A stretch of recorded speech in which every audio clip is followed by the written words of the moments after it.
Salams, everyone. Welcome to the Sins and Salaams podcast, where we are going to share our thoughts and experiences on growing up in the Muslim community through funny yet serious stories and topics. We are so excited to finally release these episodes, and we really want to hear from you. Please follow and share your thoughts with us on Instagram at Sins&Salaams, and you can also email us at sinsandsalams@gmail.com or leave us a review on whichever platform you're listening from. Please don't forget to turn on the notification bell as we release new episodes every Friday. Now let's get on with the show.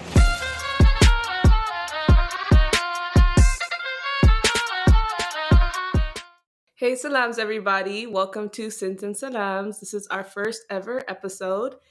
The hosts here are Dr. Firdaus Shaman, our behavioral consultants, a whole PhD, if you will, and me, Sabrine, a YouTube and TikTok doctor. Yeah, so those are our credentials. I just want to let y'all know. Just a little context here.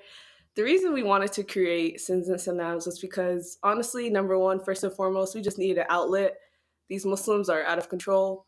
And these Muslims is also us. And we just really want to talk about the stuff that we're seeing in our community because it's really just, at this point, way too normalized. Way too normalized.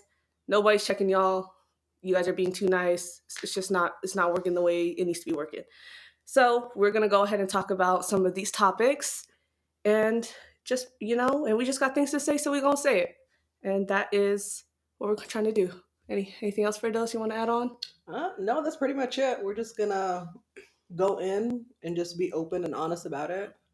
And hopefully, it can resonate with whoever is listening in. Yeah. And what we really want to do, too, is hopefully by having these types of conversations, it'll help you guys really think about our community and the things that we say and do and how that impacts our youth, impacts ourselves, and just our relationship with Allah and Islam and everything. So just a more holistic look at what we're trying to do here. But yeah, first and foremost, Ramadan Mubarak, sister. What's going on? Nothing, just going with the flow. Yeah, fasting. How's that going? Yeah. Alhamdulillah, how's it going? That's good. How's it going with you? It's a lot better. Last year I was angry. And this year it's okay. Okay. Alhamdulillah. Alhamdulillah. That's a good transition from angry to okay. Yeah, that's what I'm saying. So, we're living to be better people. Absolutely. But yeah, it's good. Tadaweh is good. I'm noticing less children, so low-key a vibe. Okay, alhamdulillah. Yeah. Well, I don't go to Tadaweh, so with my kids. Yeah, no shade to no shade to your kids. No shade to your kids. That's good. That's crazy. Taken. Woo, that is crazy. Bismillahir Rahmanir Rahim. Okay. So I just want to start off by asking Dr. Firdaus here a few questions about, just the current state of our American Muslim community. So, Firdaus, if you could describe our Muslim community in one word, what would you describe it as and why? I would honestly say shenanigans. And the reason why I say that is because I just feel like there is a lot of things that are going on in the Muslim community, and a lot of it is being thrown underneath the carpet. And so a lot of people don't want to talk about it, or, if you go to the sheikh or something, they want to dismiss it or don't talk about it, don't bring it to light. So I just feel like it's just a lot of craziness going on, and nobody wants to be held accountable for their actions. I mean, I don't know. It's just crazy. They're out of control. Yeah. Honestly, it really is. That could also be a way that you can describe it, out of control. Yeah. And it's just crazy because, I've been here since 96. And from when I used to go to the masjid and now it's a whole different atmosphere. I don't even know. Yeah, I don't know what's going on either. And I was here since 2000 something. Yeah, I don't know. I'd rather just stay at my house at this point. Absolutely. Absolutely. I just feel like it's less chaos. Something else that I've noticed in the Muslim community is that you have people that want to put themselves as accredited in Islam and want to be the police, like religious police, police. So yeah. And to me it's just crazy. And it's just crazy because I feel like in the years it's pushing a lot of people away from the masjids unless people are going to the masjid. And I just feel like I know growing up, I used to live in Saudi Arabia, so the atmosphere there and here is totally different. And I just feel like even the dynamics, like to me, is just so crazy going to the masjid, where it's supposed to be a place for kids, you know, but then you have imams kicking kids out of the masjid and like who, I don't know. To me, it's just crazy. So I just feel like I need to clear this up. So I'm not saying we shouldn't have kids in the masjid. Right. With my earlier comment, I'm just saying that y'all just don't be controlling your kids. That's what I'm saying. Yeah. So that's different. I mean, it's different. I feel like it's different if you have kids that are like jumping around. Yeah. Or I know like a couple years back, we had kids that were going down the street during Tarawih and they were going to the gas station. Yeah. To me, that's what I'm saying. And they're like 10 years old. Right. Which makes no logical sense. They're not watching their kids. And also a couple, like 10 years ago, that area was dangerous. Like people were getting robbed. Our cars were getting broken in the parking lot. So it's just like, y'all are out of control. What are y'all on? Like the streets are not finna raise your kids, honestly.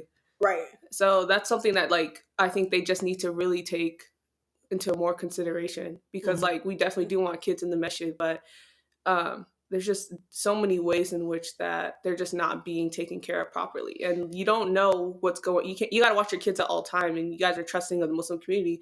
The Muslim community is crazy, so I don't know what to tell you. But I feel like it comes down to the masjid has to be a place where it is welcoming for children and it's welcoming for like single parent. Absolutely. You know what I'm saying? Yeah. So I just feel like if I go to the masjid and there's always put your kid or tell your kid to be quiet, or if like I'm nursing and my kid is crying, okay, well that's just a natural thing that occurs. Yes. I can't sit there and tell, you know, a kid that's less than 2 years old to be quiet, or, you know, I just feel like people are just justifying it to the way that they want it to be normalized, but it's really not normalized.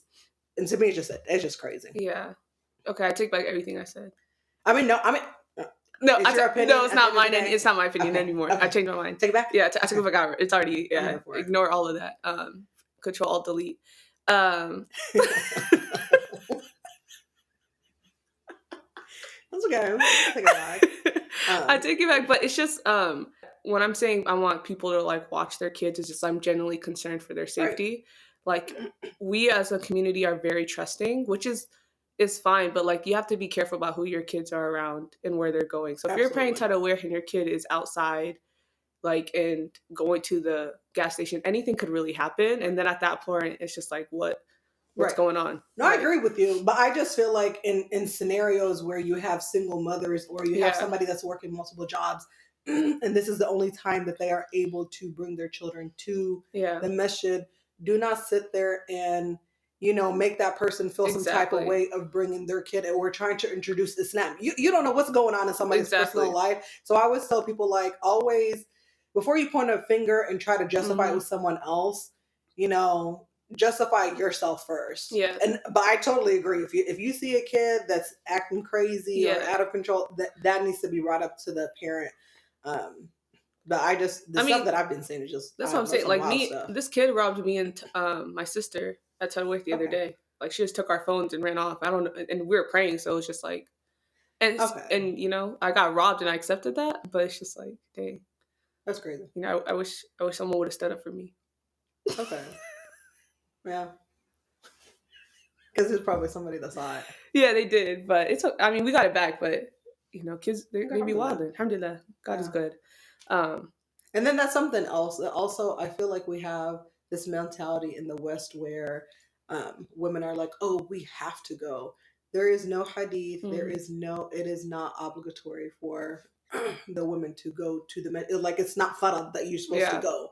You know, so if you are able to go, it's better. And there's also a hadith that says it's better to stay in the house. If you just think about it logically, it's better to stay in the house if you know that your kids are going to be running around, jumping, breaking stuff, than for you to take that and destroy somebody else's property. Yeah. So to me, that's just, I always tell people, like, stop making Islam harder, you know, than it is. Like, Islam is supposed to be simple, but people are just making it harder than they are. And I think this actually speaks more to then the culture of the masjid, right? Because the masjid should be able to, like, I know y'all are out here on the mic, whatever, saying don't bring your kids and all that. But then at that point, y'all can just create a safe space for the kids to hang out at and play at. And so at least like if, we're saying single mothers or whoever wants to come check on their kid, they just pop in that room and they know their kid's in there. Right. Instead of, these kids are just like everywhere. And it's just not or you're good, banning kids from the masjid, period. Or exactly, which or is you're something banning crazy. That's that's what the Prophet alayhi salam, he used to like, the kids used to play around. Exactly. So I just feel like people are just bringing whatever they want, whatever rules, whatever regulations they want to the masjid, if that makes sense. And to me, that's just absurd. Yeah. Along with sheikhs that, out of control already, wanting to bring whatever culture and whatever they want and justify it and make an atmosphere that's not even welcoming. Yeah. So, and just like you're saying, that atmosphere is not even welcoming. Yes, 100%. Like the sheikhs or imams or whatever are bringing that energy, but the rest of the community is that well. Because you were mentioning earlier about how people just don't go to, just stop going to masjid. That was me. I stopped going for like 4 years very intentionally because, like, it's just like I would bring some. First of all, y'all always got something to say about how somebody's stressed. Right. Or the way someone is standing in prayer, or exactly. Like you're supposed to be in khushua. So why are you? Y'all checking for everybody but yourselves, and that's crazy. Like I remember, I brought a friend who I don't know what was going on in her life. She hadn't been to the masjid in a minute, and I brought her to the masjid, and this girl was just like, "Yeah, you should not be wearing pants here." I don't even know who this girl is. To this day, I can't even tell you what she looks like, nothing. But the fact that you feel that comfortable to come and speak on somebody else is just wild to me. And you don't know what this girl is going through. Every time I came to masjid, she never came. And she one day reached out to me to take her. And this is how y'all act? And guess who didn't go to masjid after that? The same girl. Because, like, who do you think you are? Right.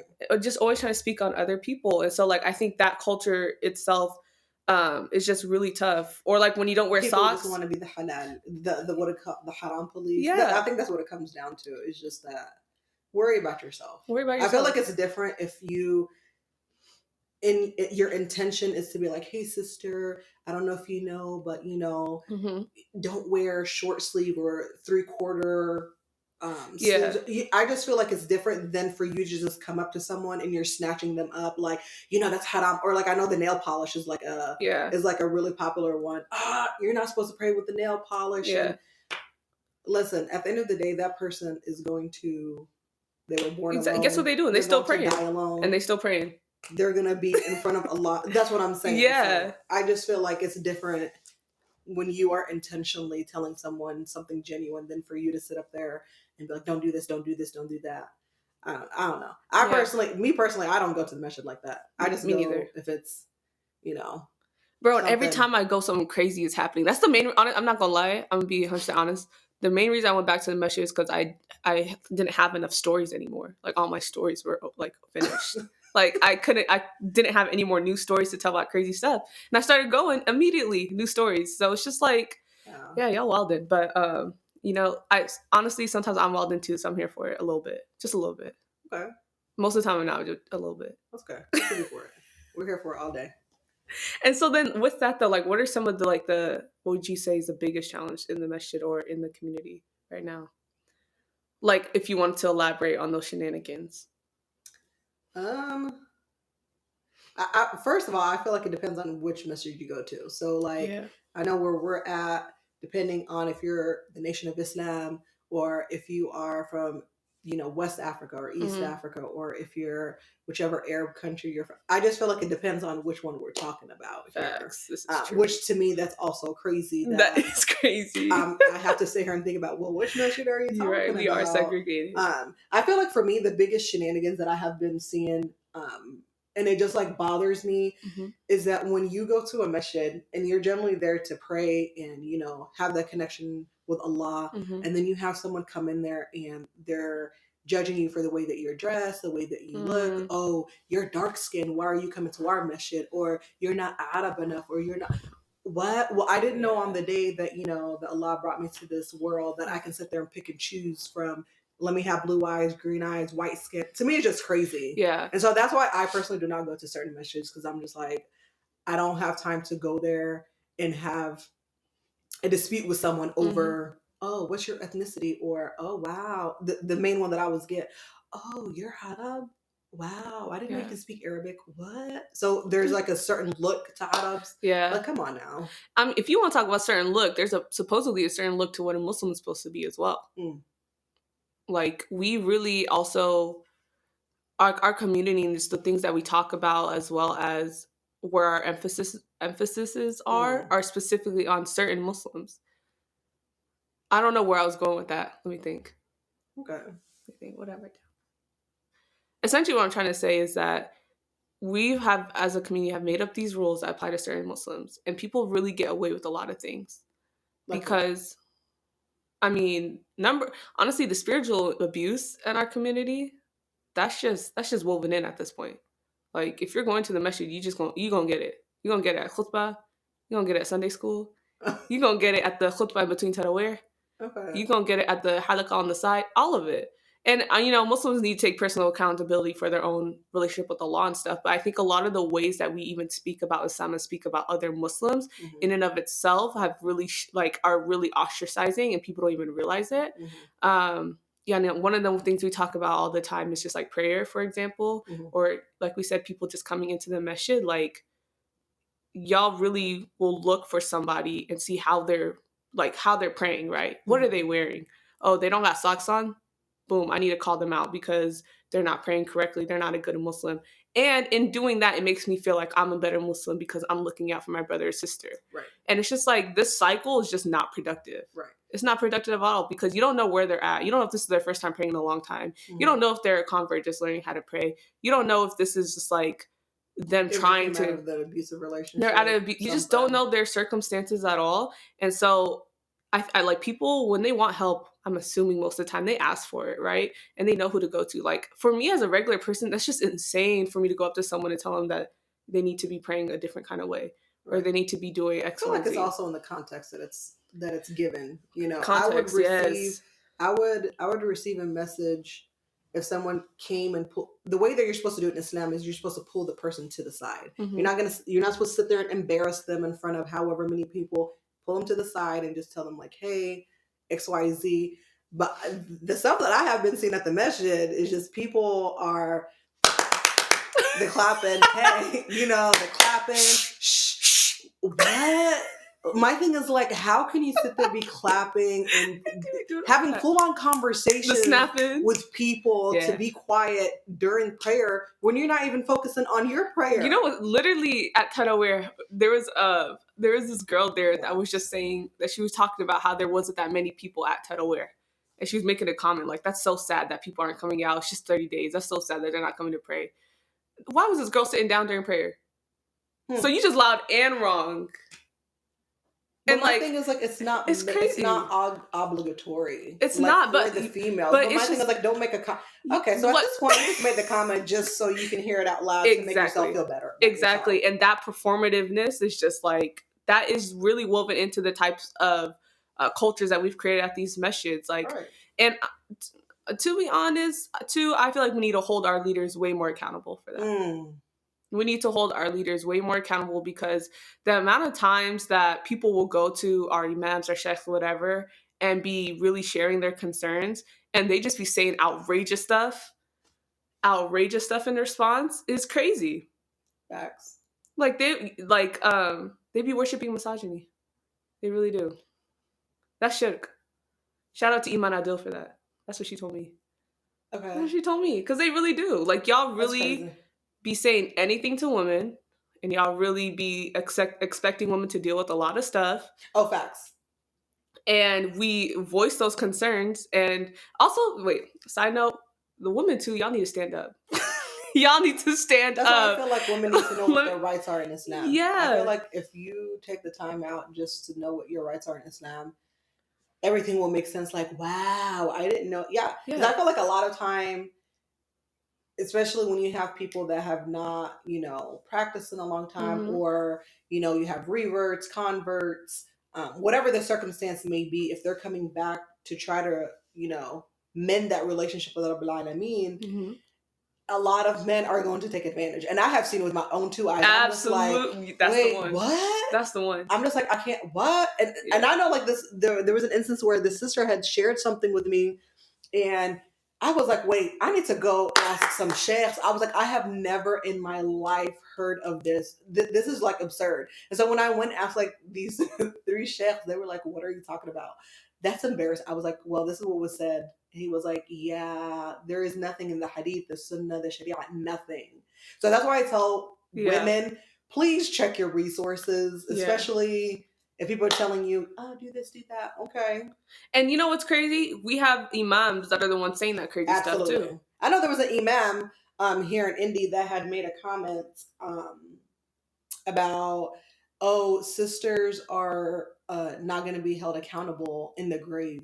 What? What does that even mean? What does that mean? But the simple fact that people were actually listening and be like, wow, so now I can do whatever. I was like, where, please prove this to me in the hadith. Yeah. Like, come on now. Even Aisha, when she asked the Prophet, he was like, that is going to be one of the, everyone is going to go through it. And as they say, it's like when the grave hugs you, it feels like your bones are crushing. Yeah. It did not say only the men. I was just like, wow. So people are out here believing stuff. Yeah. And that's something else. Just because a sheikh or an imam is going to sit there and, how am I going to say this? I feel like if you do not have the credentials, like if you did not go to a school that has credentials, or if you cannot sit there and recite off the top of your head or give you hadith, I'm sorry, I'm questioning. Or if you don't got imams to back you up and your credentials. And these imams better be respectable too, because they can't be out here catching charges and learning from you, and then you about to be catching charges too. That's not how that works. That's not accreditation. That's literally the opposite. If anything, they're accrediting your bad behavior. So, and that's the sad part. That's literally one of the biggest things going on. It is, and like you said, we got imams in India that are saying really crazy stuff, that are creating abusive environments at the masjid and cultivating these environments. And a lot of it is just like they're going unchecked. Actually, an imam here did get checked. He got checked into jail, and he's still out here. And he's still out here doing the same stuff that he was doing before, that he went to jail for. So it's just very crazy that all these things be happening and then people are getting called out. But the way our community is set up is that we are, first of all, I don't know about y'all. Personally, me, I'm not protecting Muslims for the sake of protecting Muslims. Because if you're doing something wrong, if you're doing something wrong, you need to be held accountable. Literally, like there's literally Islamic laws for that. And go ahead. I feel like it's not even that. I feel like people take it out of context, and I feel like a lot of leaders in the Muslim, here in the United States, they flip that to where they're like, oh, I'm this big known sheikh or blah blah blah blah. So if I sit there and catch charges. First of all, why are you throwing the religion first? Because I always tell people, look at the person first before you look at, the religion, the whatever it is. Because the religion is just like a garment that you have on you. So It's not, oh, this is the person. Yeah, so to me, it's just wild that we have out here sheikhs or muftis or whatever you want to call them that are catching charges, and there are actual sisters that are coming forward and stating that, hey, the sheikh did this to me, like where there's sexual assaults or there is like being abusive or whatever the case may be. But then here we have the Muslim community, oh sister, it'll be okay, don't talk about it, just throw it underneath the table or drop the charge or whatever. To me, that is so crazy, because you guys are creating an environment that is toxic, and you're also teaching women like, hey, these are okay relationships to be in. If anything ever happens to you, shh, don't talk about it. Yeah. To me, it's just wild. It's very wild, and it's also teaching the other men in our community that they will get away with that their behavior is okay. That their negative behavior is awarded as positive reinforcement, which to me is just absurd. It is, because even, the sheikhs and imams that be catching charges and going to jail, community, why are you there getting him out? Like, he was called there for a reason. On top of that, you also are shunning the people that are reporting this abuse, and you guys are calling them names and smearing their name. And it's just like, so one, you're teaching women, if they do come forward, if they're brave enough to do so, because if there's one, there's always another. Best believe that. And you're teaching them that nobody's ever going to believe them. Like, this is their community. This is where, and then y'all have the audacity to have us cook iftar. Ooh. I'm sorry, I just got mad. Because I will never forget. I was at one masjid for khutbah, and they said the imam literally got on the mic and said, "Sisters, excuse me, if you guys could cook iftar, we have a lot of single brothers that live in this area. So if you guys could cook iftar and bring it every day, we would really appreciate that." No, you need to go cook. If you're worried about single brothers, you need to go cook. You what? The fact that when they ask the women to be doing these types of stuff, and then simultaneously y'all do not protect us. Right. No, that's not how this works at all. This is not how this works. I just feel like it's crazy the amount of stories that I have been hearing over the years of things that sheikhs or muftis are doing, but then they're being supported right back into the Muslim community. It makes no logical sense to me. It's just so absurd because if the table was flipped and a brother was to sit there and accuse a sister of something, everyone is going to call her out of her name. Yeah. Everybody is going to be like, tag team, let's all destroy her reputation. And she don't even gotta do that. She could literally just ignore this man. And he will spell her name. She ain't gotta do nothing crazy. Okay, like what? What's her name? She ain't gotta do nothing crazy, and her name will be smeared. And it is very crazy. It's very unfortunate, and it's like on top. And like the part that really gets me is that we continue to go to these messages, or we continue to support these people, and it's not like we have a shortage of imams and stuff. Like, and shout out to Sheikh Ahmed. He's amazing. Shout out to him. Amazing, mashallah. Shout out. And it's like, I understand too. I understand the plight of these imams and chefs because like they're given way too much responsibility in our community. Like they should not be financial advisors, therapists, marriage therapists, lawyers, whatever we're trying to give them, because they're not even supposed to do that. You know what I mean? Like sometimes they're just here for recitation. Sometimes they're here because they can provide the hadith or whatever and the context for that. But we need more Muslim leaders in all of these different spaces, and then we can just bring them into the masjid. But then y'all want to fight over who has control and all this other stuff, and it's never ever that deep. And this is why we got 10 masjids in one city. Right. I even know, like when we do Eid, that there's some people. I just feel like, to me, it's just so mind-boggling how this is a day that's supposed to be celebrated. Everybody's supposed to be happy. But then you have some sheikhs, because their ego is so up there and nobody can bring it down. Like you think that you are a prophet, astaghfirullah. Yeah. That no, I'm only gonna go participate with these other meshes if I'm appointed the person on top to give the khutbah. What? Like, okay, please get off of your high horse. Literally. It's never that deep. And I just feel like it goes back to, I feel like people are losing their intentions in Islam. And so they're being molded into other things. Because if you are a leader in this community and you are, and this goes back to Sheikh Ahmed, I just feel like his intentions, mashallah, has always from the get-go has been like, hey, his intention is like focus on the youth. He started like a whole halaqa, he started a whole like there's like different things at the masjid that he had created. So I feel like, okay, you created that space because you had the intention, and then you had people following you, and the energy and the atmosphere is always positive. But then when you go to and he never would even like come across like, oh no, I would never go to that masjid because I know more Quran, or I know more. No, it's never that. Like, it's more of like, oh, you asked me, thank you, and keep. But I just feel like we have leaders in this community where, their ego is so far-fetched up there. Yeah. And to me, just ridiculous. Like, no, get off your high horse. Exactly. You're not that, And as Muslims, like, our religion is not one to where, our imam is supposed to make or break us. Like, our leaders should not be making or breaking our community. And if they are, like, we really need to all sit down and talk about this, because, I should not be out here wondering if I could have a dog and then Googling an imam and then being like, oh, he said I can, I'm getting a dog. Come on, let's think. Let's use our brains. Like, y'all, everybody has their own experiences. Y'all need to really be trying to learn and all that kind of stuff. But like, y'all really are depending on these imams, like, almost as if like your access to Islam, when it's that barrier is not supposed to be there. And keep in mind, the reason I bring this up is because this is not something that is like an individual thing. Like, we have created that culture to where it feels like that. We have created that culture as Muslims where it feels like there's this barrier to access Islamic education.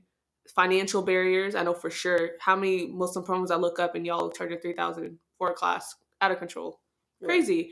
And y'all, and I understand people need to make money and like this is a lot of work and things like that, but there's also like there's people that can't afford those things and people that can't, but I'm also questioning, imams and sheikhs that are supposed to be, you have these big people funding the masjid, but then you're out here buying Yeah. a Rolls Royce or a Range Rover or a Lexus. Publish the brand new. finances. Publish the finances. But then you could be sitting up there, after khutbah, you know what? We need 5,000 or 10,000. What? Yeah.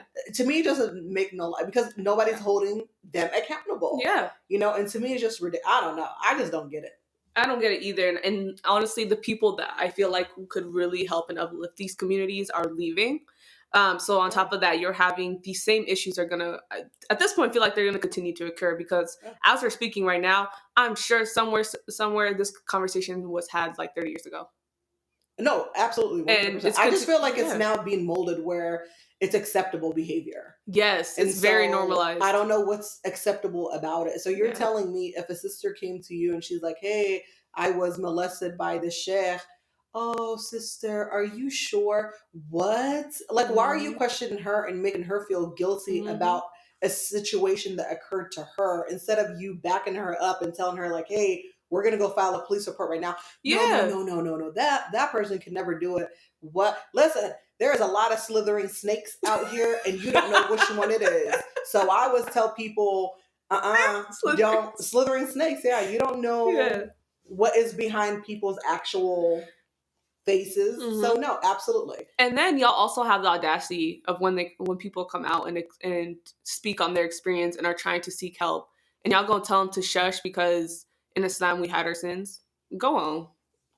That's crazy. But I feel like everybody has their own experience, and I feel like that experience is molded into that person. So nobody has that right to take it away from you. If you were abused as a person, okay, you have every right to talk about it. Yes. I don't understand why we created this culture where you pick and choose what could be talked about and don't say that, no. If that is something that occurred or if that is something that is constantly occurring, then that's what the problem is because nobody wants to talk about it. Exactly. And then you have situations where things happen and then everybody's like, oh no, that person could not have done it. What do you mean that person? But of cases that this person has done. You've heard the rumors. And you've heard it. Yeah. And my thing is like, it's not even rumors. It's like, I feel like if people are coming with concrete evidence of like text messages, of conversations that occurred with these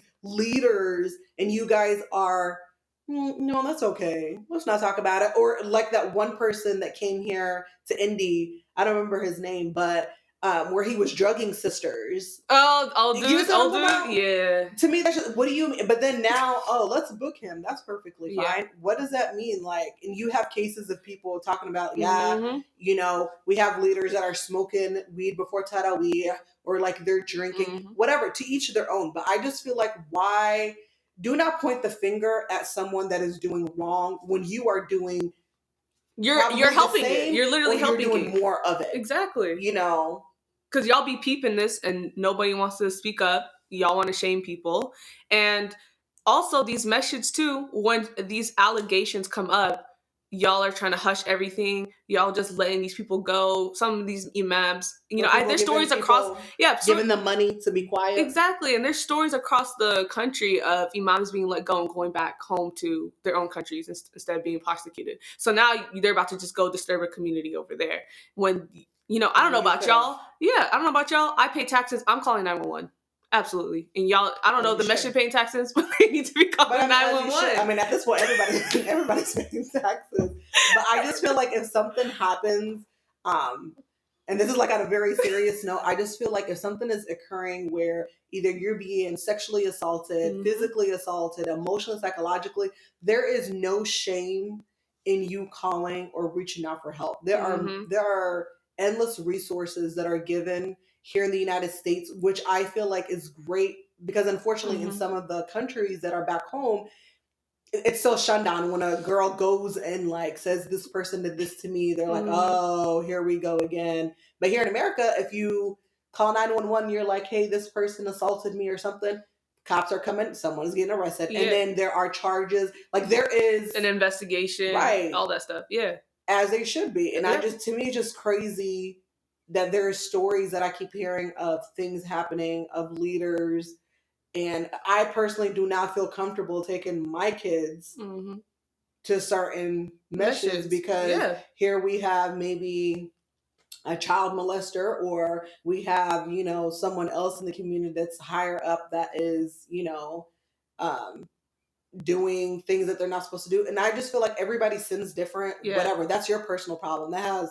We are not here to sit there here and be like, oh, well, we're perfect. No, everybody sins. Do your own thing. I could care less what you're doing in your life. But my thing is, do not justify a negative behavior and then go back and be like, oh, we're going to bring him next year. Or, oh, we're going to bring this person, next week to talk about it. When you know good and well that person just got, last week had a whole case on him. Yeah. To me, it makes no logical sense. So the problem to me is that these Muslim men in the Muslim community are not held accountable and are always shutting sisters down when there are accusations. And I understand men can also get like sexually abused, whatever. Talk about that on your own podcast. But I'm just saying, to me, it's just mind-boggling that we do not take situations like that serious. And then God forbid when something does end up happening that's, crazy or it's on the news. Well, we didn't know. If we would have knew, we would have done something. No, you knew about that like 3 months ago. So you chose not to do anything about it. Yeah. So I don't know. It just to me, it's just so annoying. Really. It's Muslim shenanigans is what I call it. It really is. And it's just like, Allah has given us rights as Muslims. And with these rights, he's also empowered us to defend our rights. Yep. So when these people, doesn't matter their status, anything, are violating your rights, you should always seek to, if you're comfortable or whatever, go ahead and seek out help. And if you're going to an imam and this imam is saying crazy stuff, it's not sitting right in your spirit, and he's not listening to you, and like you know when someone's not paying attention to you or when it's not listening to you, when you're trying to be heard, y'all can go to another imam. He's not the person that's gonna 911. Yeah, 911 is number one. Absolutely. You know what I'm saying? Yeah. I just feel like we have this culture where go to the imam, and then you have imams that are like, oh sister, well let me talk to him. The abuser. What do you mean? Let me talk to him. What are you gonna talk about? So what are you gonna talk about? What exactly? I don't know what they're gonna talk about. I don't know what they're talking about because I feel like I told you what happened. Right. So, and I understand, but to me, it's just mind-boggling when you have multiple sisters coming to a masjid and telling you various stories that are consistent across the board. The pattern is the same. And then you guys still choose to have these leaders in the community, and then you wonder why you have, people not coming to the masjid and stuff like that because you guys are creating this space. Let's talk about that. And it's also like, if you think about it, instead of talking about hijab for the 10th time at a khutbah, y'all could really speak on this and give avenues to how you can help these people. And talk about how men need to stop. And men, exactly. Oh, you guys are not being held accountable. No, you're going to be held accountable. I literally saw this TikTok the other day and it pissed me off because this man was talking about some I don't know who the sheikh was. I don't know who this man is. Somebody was talking to him and asking him a question about in marriage, if you can, if your wife isn't wanting to have sex with you, if you can just like go ahead and do it. And the guy's just like, he's just like, I wouldn't advise that.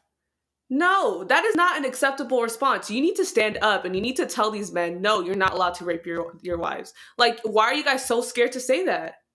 Y'all some punks. Because they created a Y'all some punks. What are you scared of? Stand up. Right. Stand up. But I feel like it's also, I feel like every reaction starts with one thing. So if you have one person starting it and saying like, hey, like the example that you're given, like, no, that is not acceptable. Yeah. That is considered rape, which it is, because if a person does not consent or if the person says no, exactly, clearly that is rape. Exactly. So I just don't understand why. And y'all men put the stigma on.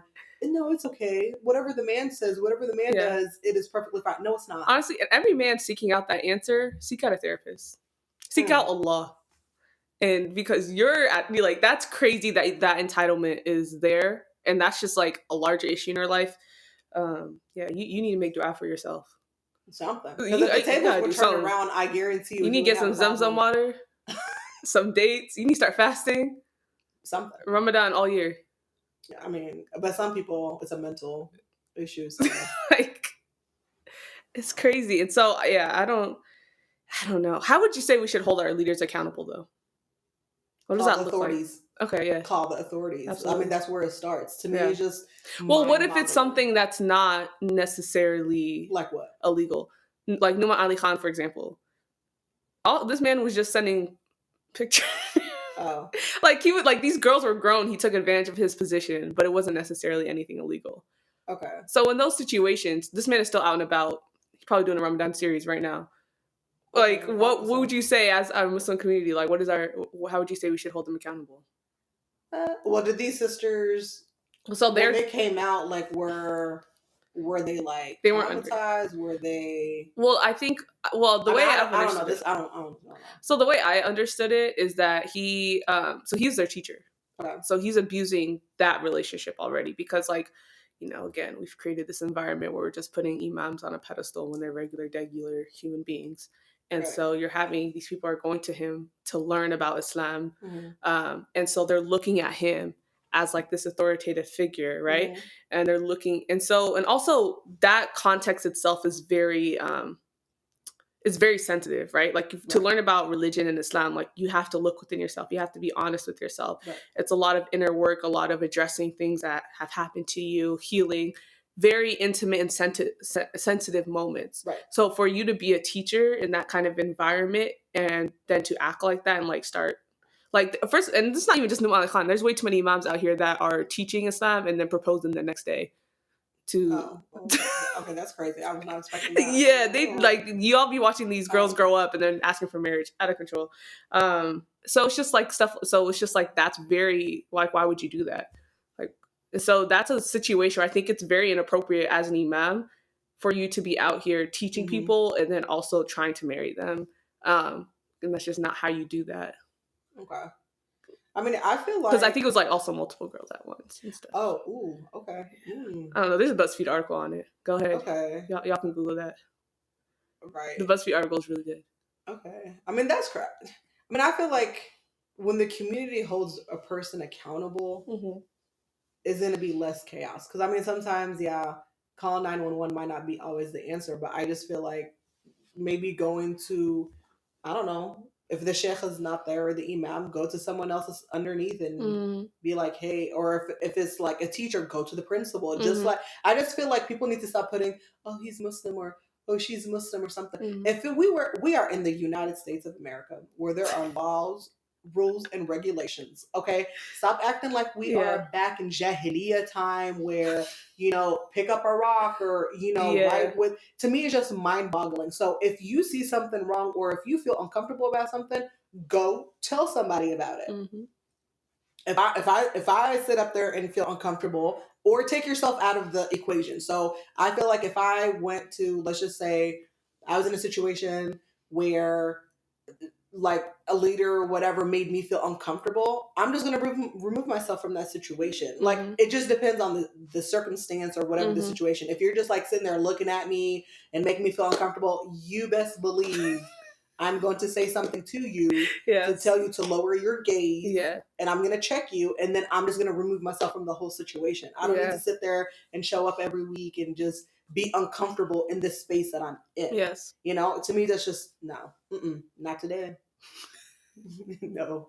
I just feel like I don't have time for anybody to disturb my peace. So exactly, I don't understand why people allow others to disturb their peace. And y'all wouldn't, and like these leaders that we have in our community, like if a regular person was acting like that, they would be locked up, and y'all would be reporting them. This is a Muslim man. That's it. And that's it. He memorized the Quran. And exactly. To me, stop putting the Muslim. Okay. What if he is Muslim by name, but you're not practicing? So you still gonna sit there and be like, oh, he's a Muslim brother. We should cut him some slack. Negative. No. Where does it say in the hadith cut somebody some slack? They got too much slack. Raping, or if they were sitting there doing something that is, or absolutely not. So to me, it's just this culture that we have created. It's just beyond conception. I don't even know. I literally don't even know how to describe it or categorize it. I think, for me personally, I think the best way is like hypocrisy. It's extremely hypocrisy. Because how are you gonna be up there talking about you need to lower your gaze for marriage? And lower yours and then first. Your gaze is everywhere. Lower yours first. Your gaze is everywhere. Lower yours first. Like, it's. And that's what goes back to that people twist Yeah. and pick and choose what they want from Yeah. the hadith and what it Yeah. says like in the ayah or something, and then they want to manipulate it. Yeah. And I've seen it way too much where we have a lot of sisters that are coming into the religion and people are, manipulating the situation. Mm-hmm. Like I had a sister tell me last week, she was like, hey, I was talking to a guy for a week and we're getting ready to get married. I was like, wait, what? I was like, well, I hope you have a wali. I hope. She was like, what do you mean? She was like, what is that? I was like, okay, well, what did this What's Muslim going guy on? tell you? What's going on? She goes and tells me that he was like, oh, we could just verbally say it and that's what we're married. I was like, absolutely not. These. You see what I'm saying? So it just goes back to, They know what they're doing.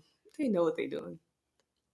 if you don't know, No, like, please check your resources. like And if you feel uncomfortable, you either report it, because if it was a regular Samaritan walking down the street and he bumped into you or did something to make you uncomfortable, you would be so quick to pick up the phone, 911, what's your emergency? Yeah. I was just assaulted. But then, it happened to you at the masjid, or it happened to you with this Muslim brother or something. All of a sudden, no, let's not talk about it. Yeah. No, we're gonna talk about it. Let's talk about that. And I want, if there are Muslim brothers listening to this podcast, I don't know if as a woman in the community, the stories and the experiences we have are unbelievable. Yeah. And they're very crazy and they're very real. And I'm not even joking. If you ask one person, somebody else probably has a similar experience. Yeah.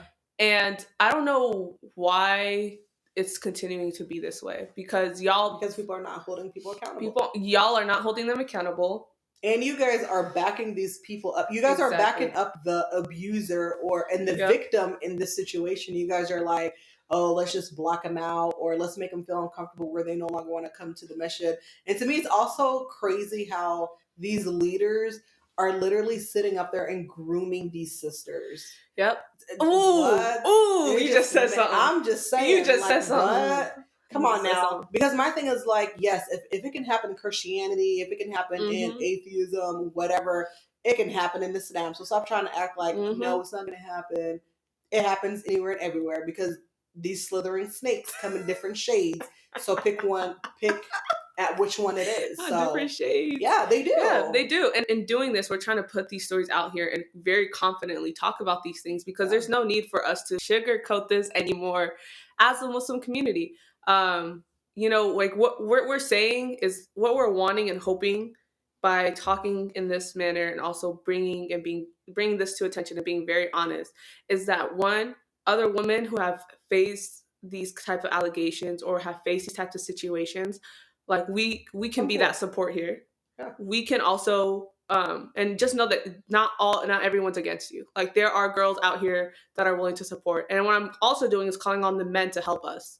Right. Because you guys for too long have seen all these issues happening, and I know you guys have seen it, and you guys have pushed this off as women issues.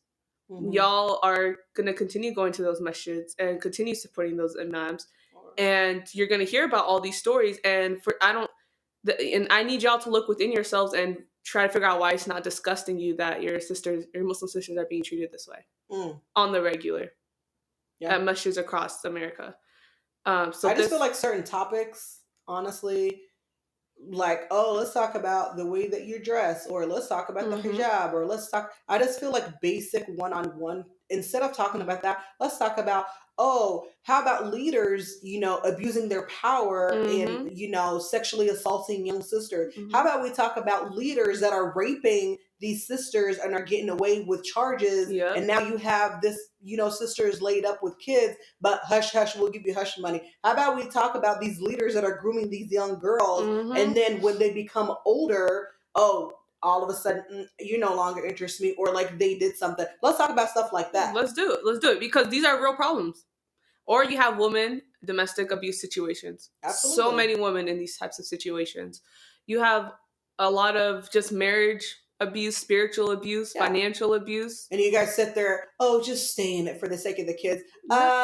No. Absolutely not. So you're telling me that I have to sit up there and be in a relationship that I do not want to be in, because for the sake of the kids? Listen, I'd rather be in a corner coloring with a pen, a crown, okay, and for me to be happy, than for me to sit up there wondering, oh, what's my man doing, or what's going on Dang. in life. Absolutely not. Not I, Sister Gingerbread. Yeah. No. That was the phone? You got a phone call? Yeah.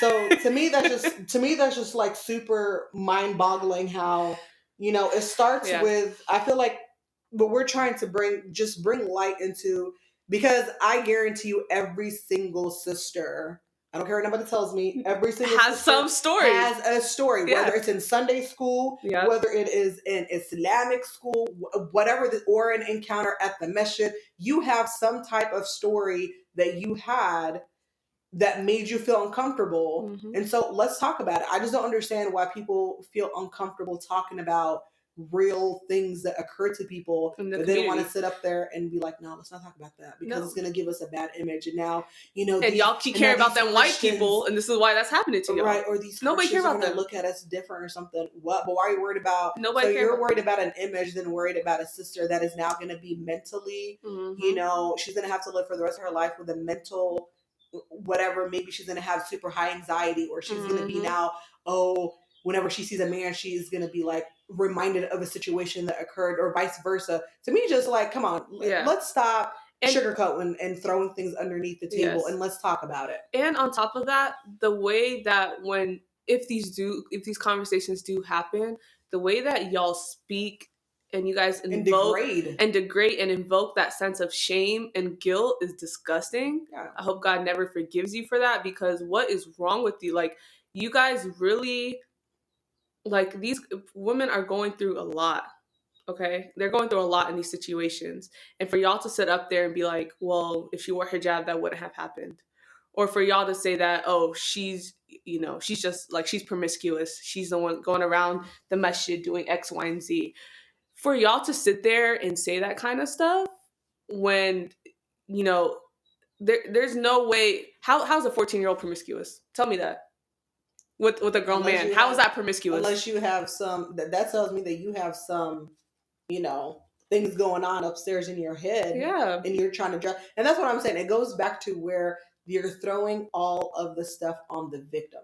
Mm-hmm. Like, come on now. Because I feel like there needs to be open space to talk about topics like this. And it just needs to be a free judgment zone where nobody's going to hold nobody. Or, well, sister, if you were doing this or doing that, what? No. Sometimes it's not even the case. Yeah. I had a situation that occurred to me where I literally was just reciting the Quran. We're reciting the Quran. Okay? And then the next thing I know, I have 7+ brothers asking for my hand in marriage. And I'm just like, nah, that's not it. And then I have a leader from the community literally tells one of the sisters, like, hey, tell sister to come into my office. And I'm just like, well, why am I coming into the office? Like, first of all, come on now. You're a leader. You know that 2 people are not supposed to be in the room alone. So I was just like, absolutely not. He comes up and he's like, oh, your voice was so mesmerizing, mashallah, blah, blah, blah, blah, blah. Why don't you? And I'm here to ask for your hand in marriage. And I was just like, no. Like, it was not the time, the space, I'm not interested. Yeah. And what was his response? He got so mad. Is it because I'm black? What? No. So now you're mad? Like, come on now. Like, what? That has nothing to do with anything. No. And then, like, not him trying to be the victim. Listen, that's crazy. Look at y'all. What? Y'all got PhDs in gaslighting and manipulation. No, so absolutely not. And I was like, okay, well, on that note, you will never see me in this masjid again. Yeah. And you made me feel so uncomfortable. So goodbye. And it's just like, it's crazy too, because, even when I think back to my encounters as like a child and going to all these Islamic schools and Quran schools, like the things that I've seen, like Imams walking into the bathroom with the sisters. Just walking into the women's area very clearly. Like, how are you going to get on the mic and tell a bunch of 6 to 9 year age girls that they're whores for having Facebooks? I mean, they shouldn't be having Facebook, but whores? Come on now. Oh, wow. Come on. What? On the mic, in the masjid, in front of everybody. And then again, let's go ahead and reverse. All the adults in that room, what were y'all doing? Y'all said, mm-hmm. Wow. What? Y'all said, yeah, y'all should have Facebook? Wow. But I mean, why the context of using that word? Exactly.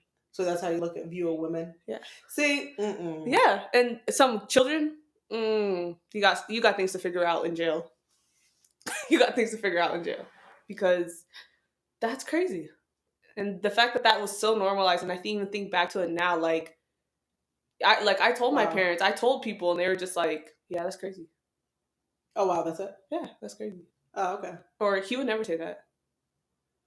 So the 20 ears that heard it just heard it. Yeah, Okay. yeah. And that just goes back to, I just don't understand it. I understand sometimes it's a cultural thing, or this I person also, knows this person. I'm not gonna lie though. I also think a lot of, and this goes back to like the imams and the leaders. Like a lot of these communities, I think need to set up a lot more transparent systems on how to address these types of situations. Not the imam necessarily, but like the community itself. Like, Right. who are the people we're going to when there's things that are wrong, and then on top of that, who are the people that are going to hold them accountable in case they fall into that same situation? Absolutely. To this right now, if something were to happen to me, I honestly don't know who I would go to. I'm not even clear on that. I mean, I'll definitely go to 911, but like, I go to Imam and talk about somebody playing around, or do I tell, like, who am I telling? Right. So that's like not even very clear in and of itself, or that system is not in place. Yeah, I don't know. It's just Y'all making me want to fight. Not fight. They be making I me just feel want like to we live in a sad world, like Yeah. in a sad time. I don't even know. Like, I'm Yeah. sorry. I would rather have my kids go to a Christian, Catholic school, where I know that they're going to have morals and values, than for them to go to the Islamic school. And I know that they're going to sit there and be like, no, for real. Then for them to sit up there and be like, I mean, they got caught up a few years ago. You're not this, you're not that. Like, I just feel like the amount of mental abuse that occurs in the Muslim community is too much. It is a lot. Like, I'm sorry. No, I really would. Yeah. 1000% with my eyes closed. Sign me up right now. Yeah. And I've worked in like schools, masjids, Sunday schools. I've worked it. To me, it's just there is no accountability. Yeah. Or when somebody does do something, oh, it's okay. For sabilillah, just let us slide this time. What? No. Absolutely not. No. Like, that's what the problem is. Y'all keep letting us slide. Like, this is not ice skating in the ring where we're sliding and gliding. Absolutely not. Like, hold them accountable at the moment, because I feel like when you hold people accountable at the time that things occur, I guarantee you they're going to be like, oh, okay, I can't do that no more. Or, oh, let me just, okay, now I'm going to get checked. Yeah, you are going to get checked. And it's crazy because now you're having members of our community like really internalizing these messages. And this is greatly just impacting their relationship with the law, their relationship with themselves, their relationship with their families, because they're really seeing that these things are happening and people are going unchecked. And at the end of the day, we still got to go to the masjid and deal with it. It reminds me of something when I was little. They used to say on the day of judgment. So say, like, if I know that you're doing something wrong, you're supposed to at least let the person like, hey, know that you're doing it. I just feel like on the day of judgment, what are you going to say to Allah? Oh, I was just doing it because I had the fame and the, the game and all that. What? And nobody told me I was doing wrong. No, you knew you were doing wrong. Yeah. So stop pointing the finger at people. Yeah. And point it at yourself, because there's 4 pointing right back at you. Period.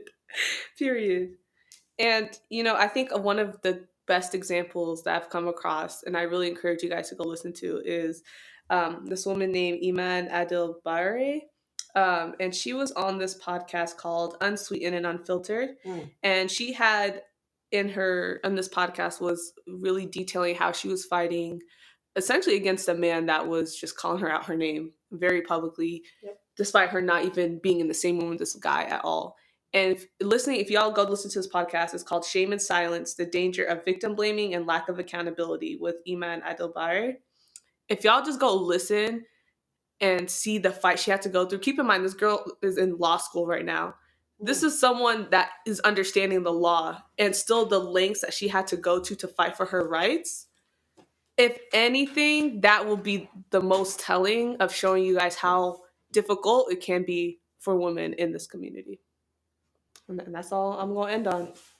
And like in her podcast, what I really loved is that she was very open and honest about the situation. And to me, it's just so crazy that she went to multiple imams and nobody held him accountable until she had to go seek legal because she did it the right way. She tried to, as she should. She tried to do it within the community, and eventually she was like, nah, like Allah gave me my rights and let me go fight for them, because Absolutely. she trusted her Muslim brothers and sisters to do it, and they they didn't didn't want to do it. So y'all need to check out that podcast if you want to learn about.